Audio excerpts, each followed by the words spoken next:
بسم الله الرحمن الرحيم بسم الله الرحمن الرحيم. Assalamualaikum warahmatullahi wabarakatuh. Syukur Alhamdulillah kita dapat berjumpa lagi di channel ini. Salawat serta salam semoga tetap tercurahkan pada junjungan kita baginda Nabi Muhammad sallallahu alaihi wasallam. Allahumma salli ala Sayyidina Muhammad wa ala ali Sayyidina Muhammad.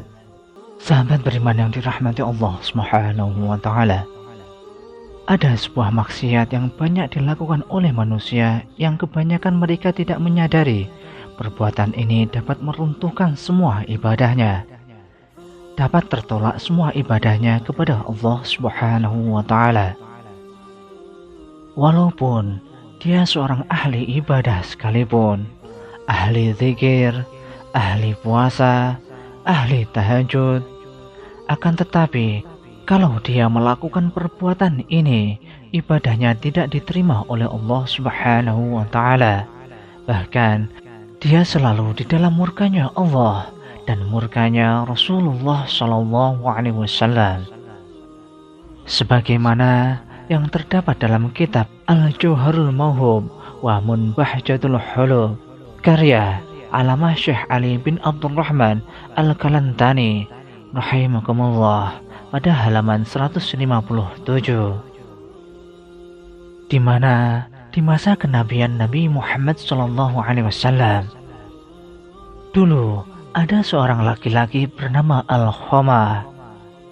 Dia seorang yang rajin dalam masalah ibadah, sholat, puasa, sedekah. Namun suatu waktu dia jatuh sakit yang teramat parah, tepatnya dalam keadaan sakaratul maut.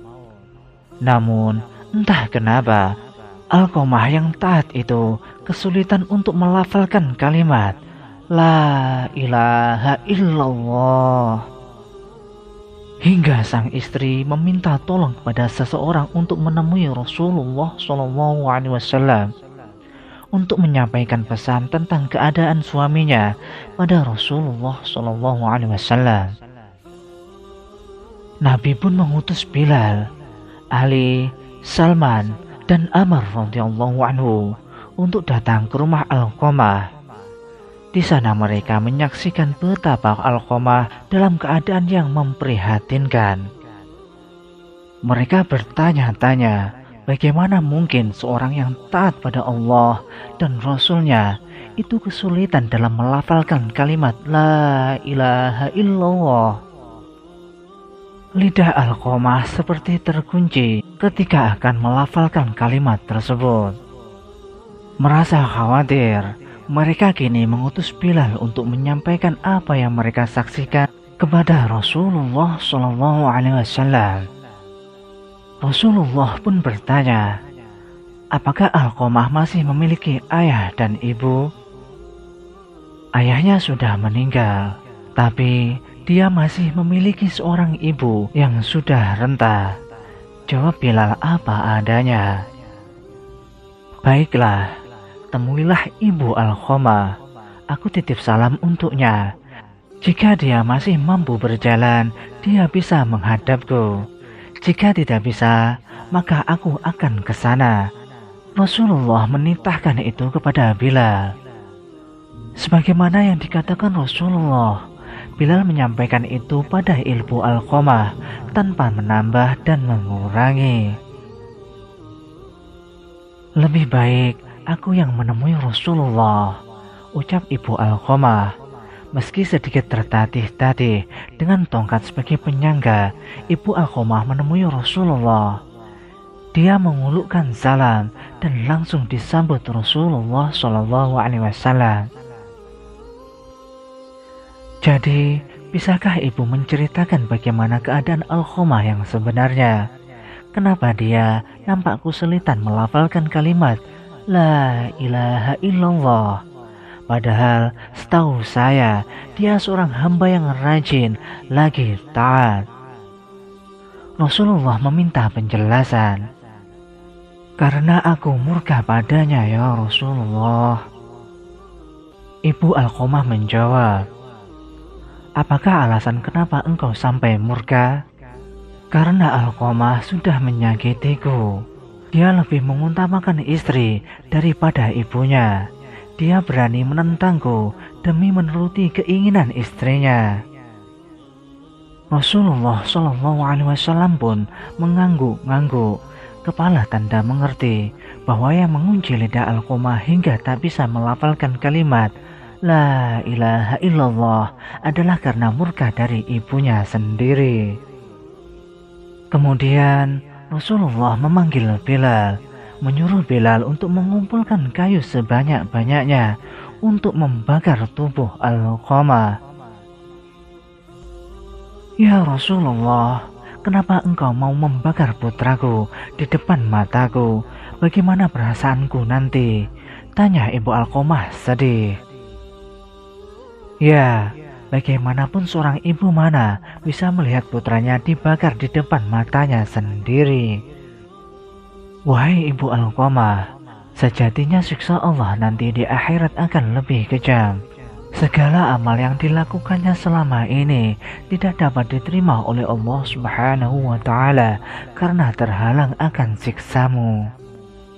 Kebajikan yang dilakukan jadi tidak berguna dan tidak bisa membantu selamat dari api neraka. Rasulullah menjelaskan, jika engkau ingin putramu selamat dari api neraka, engkau harus merelakan apa yang telah Alqamah lakukan. Baiklah ya Rasulullah, aku akan memaafkan putraku. Aku sungguh tak sanggup mengetahui jika anakku akan masuk neraka karena diriku. Ibu Alqamah berucap sungguh-sungguh. Rasulullah lalu memerintahkan Bilal untuk mengecek keadaan Alqamah, memastikan apakah Alqamah sudah bisa melafalkan kalimat La ilaha illallah atau belum. Karena jika sang ibu mengatakan semua itu hanya karena malu, bukan dari hati, maka apapun bisa terjadi. Namun ternyata ibu Alqamah sungguh tulus telah memaafkan putranya. Karena ketika Bilal sampai di pintu rumah Alqamah, dia mendengar Alqamah mengucapkan kalimat La ilaha illallah. Bilal lalu masuk dan memberitahu apa yang sebenarnya telah terjadi pada keadaan Alqamah itu. Tentang lidah Alqamah yang terkunci, tidak bisa mengucapkan kalimat syahadat karena mendapatkan murka dari ibunya. Bahwa segala amal yang dilakukan Alqamah tak dapat menolong karena murka seorang ibu kepada anaknya. Dan hari itu setelah ibunya memaafkan Alqamah, dia pun kembali ke rahmatullah. Dia lalu dimandikan, dikafani, dan disolatkan oleh Rasulullah SAW.